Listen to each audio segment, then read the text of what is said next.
Hello, boss, I am Joyce. Today, I'm here to explain the processing principle of the CNC spinning machine to you. In this video, we have an aluminum small cone that is 176毫米 high, with a large diameter of 63毫米 and a small diameter of 14毫米.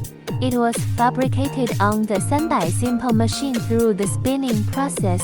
We used a 1毫米 thick 1060 soft aluminum disc. The final product has an approximate edge wall thickness of 0.5毫米. The processing principle of the CNC spinning machine involves applying pressure to the rotating blank using a spinning wheel.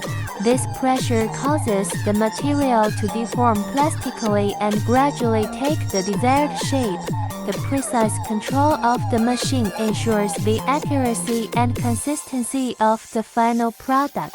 If you have any questions or comments about this process, please leave us a message.